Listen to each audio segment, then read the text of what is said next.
Do you want to see some shotguns?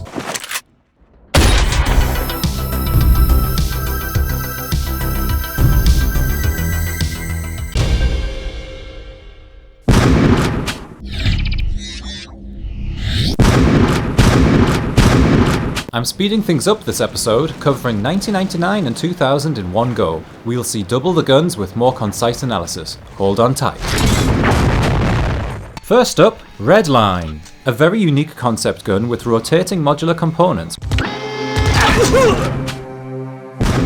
A shame it's trapped in a quasi-FPS racer game. There was a potential here, and it's nice to see, even if the end product is a bit loose and probably not worth your time ultimately.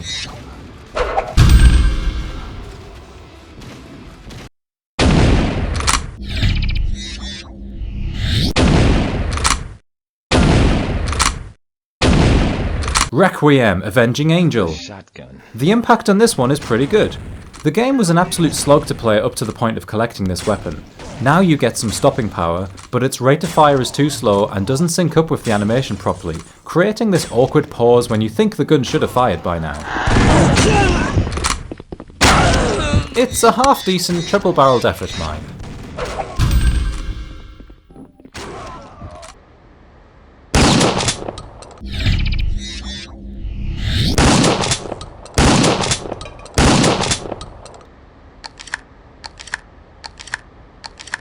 Kingpin, Life of Crime. A nice gun with good punch. Unfortunate that impact on enemies is half broken, so you're frequently unrewarded for your skill in landing hits. This is the original version edited to run at 4K resolution. There is a remaster coming out later that may improve everything. Until then, this is how the game and the shotgun felt.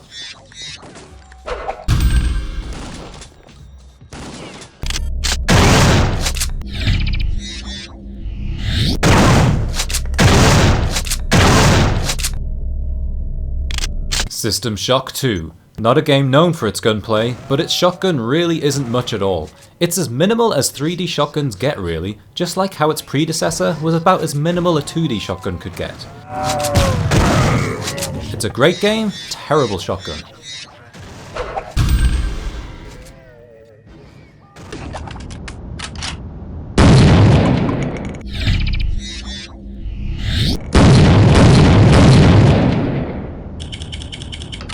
Soldier of Fortune. The B-42 Berserker 12-gauge shotgun may sound over the top, but it's very nice to wield, and in games media it was a landmark moment for realistic body dismemberment. He's here!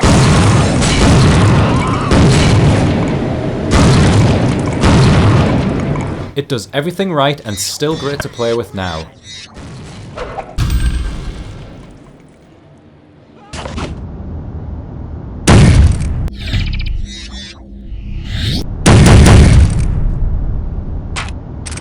The auto shotgun on offer here is a bizarre one. It's fun to shoot, but its projectile looks and acts more like a sci-fi energy pulse, which is really odd considering the realistic setup of this weapon. It gets the same score as its Berserker counterpart, except for lost marks due to that misfit projectile.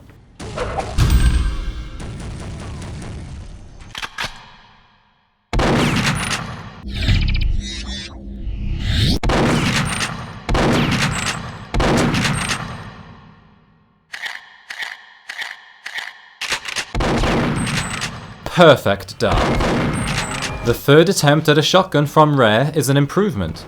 More detail and fully animated. Both N64 and Xbox models are very nice, and the impact on enemies is still world class, cementing Rare as one of the greatest FPS creators of the generation.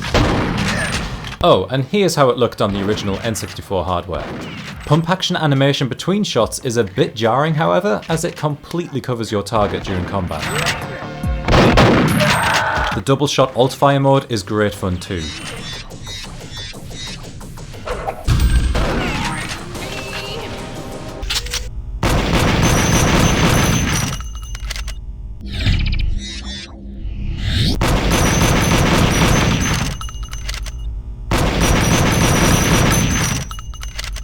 John Romero's Daikatana. Here we have the Shot Cycler. It's a bonkers gun, but I love it. It's the most daft shotgun idea ever. Empty an entire magazine in one trigger pull.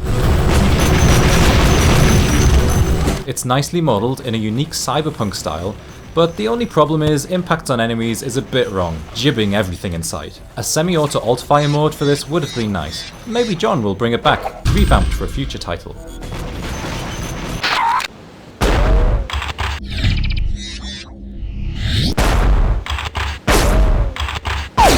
And then this thing, the Slugger.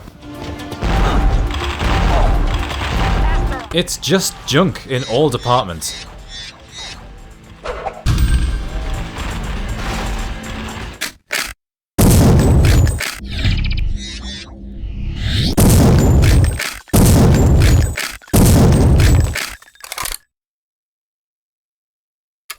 Deus Ex, another game not known for its gunplay, much like System Shock. However, these shotguns are still okay to use if you want to go on a rampage. Sounds a bit naff, but its other attributes are passable.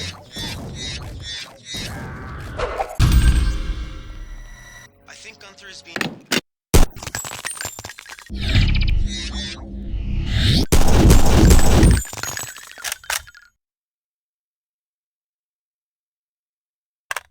The assault shotgun here is just a fast-firing version of the sawn-off. Doesn't really do anything much different.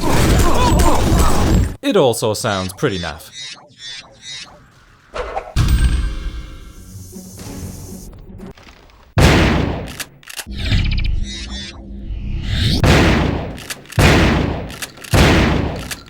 Turok 3, Shadow of Oblivion, or Shadow of Former Greatness it should be called. Somehow, the devs managed to downgrade all three of the shotguns on offer here since the sublime Turok 2.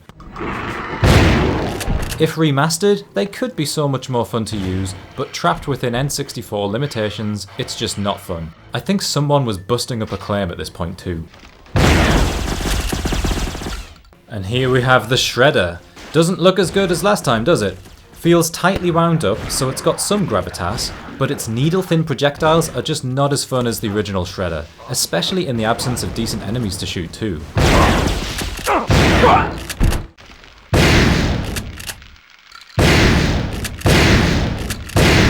The Fire Swarm is a neat weapon upgrade that adds nice dynamic lit flame effects, and kills 50% of your frame rate too.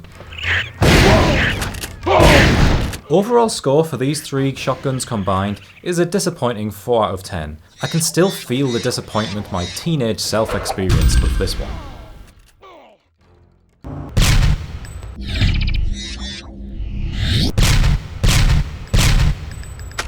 Alien Resurrection. It's good looking for a PS1 game and does a lot right, even dynamic lighting on the shots and projectile ricochets off walls.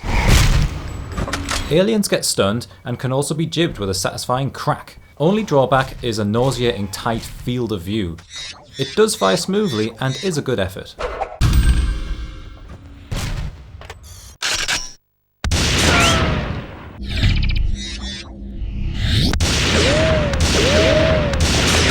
Timesplitters, a PlayStation 2 exclusive still to this day. The blunderbuss is first up. Its primary fire is pretty useless unless literally point blank though. Needed way more pellets in the spread. Secondary fire tightens this up a bit, so it becomes useful, but it's probably not even a blunderbuss at that point.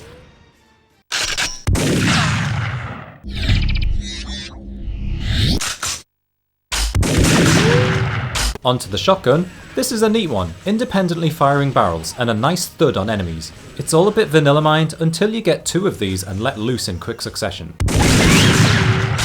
Very nice.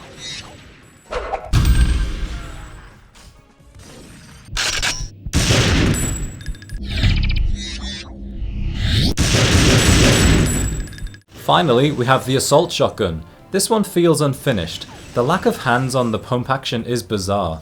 It also doesn't have a sonic punch to it. Just sounds odd.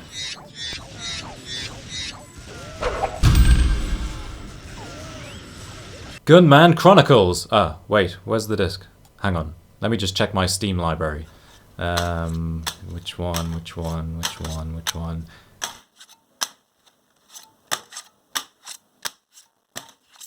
Ah, here we go.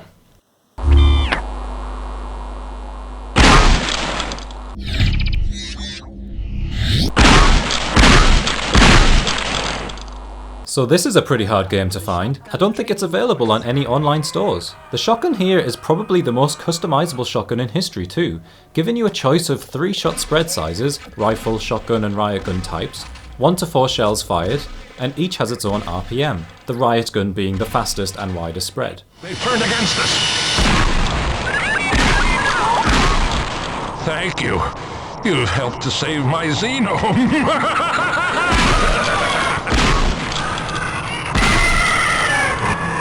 It's a fun gun, but it's missing a reload animation and some motion sound effects. The human enemies in the game are pretty wooden, but shooting up the monsters is quite fun and messy, a really nice effort.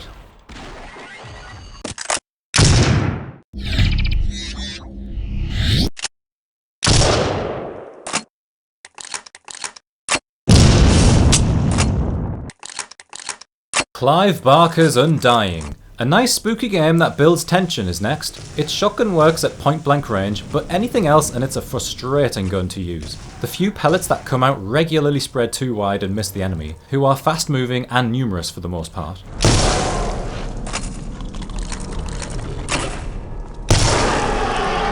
A very slow reload time too, which is not a problem in itself, but combined with those fast moving enemies, it's just not a good mix.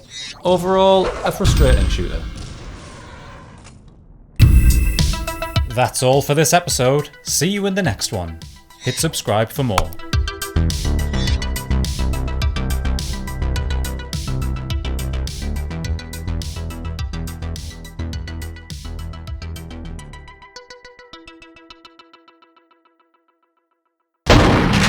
I love it.